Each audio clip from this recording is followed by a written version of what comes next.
Josué, chapitre 14.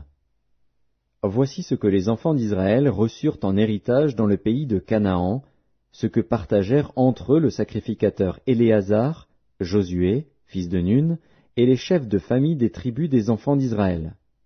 Le partage eut lieu d'après le sort, comme l'Éternel l'avait ordonné par Moïse, pour les 9 tribus et pour la demi-tribu.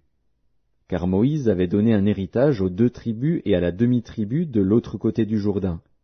Mais il n'avait point donné aux Lévites d'héritage parmi eux. Les fils de Joseph formaient 2 tribus, Manassé et Éphraïm. Et l'on ne donna point de part aux Lévites dans le pays, si ce n'est des villes pour habitation, et les banlieues pour leurs troupeaux et pour leurs biens. Les enfants d'Israël se conformèrent aux ordres que l'Éternel avait donnés à Moïse, et ils partagèrent le pays. Les fils de Juda s'approchèrent de Josué à Gilgal, et Caleb, fils de Jéphuné, le Kénizien, lui dit, « Tu sais ce que l'Éternel a déclaré à Moïse, homme de Dieu, au sujet de moi et au sujet de toi, à Kadès-Barnéa.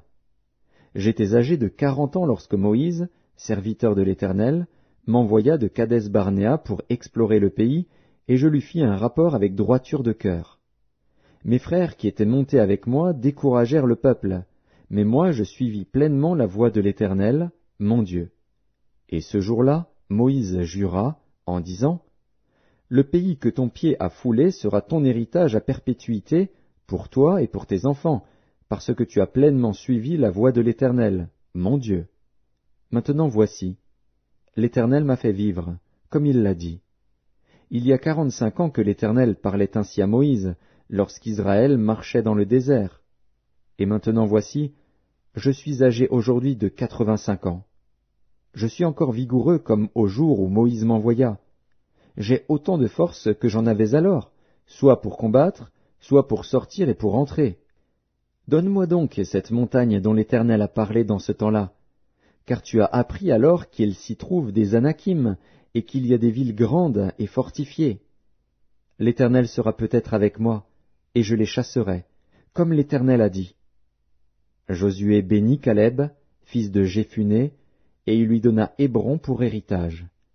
C'est ainsi que Caleb, fils de Jéphuné, le Kénizien, a eu jusqu'à ce jour Hébron pour héritage, parce qu'il avait pleinement suivi la voie de l'Éternel, le Dieu d'Israël.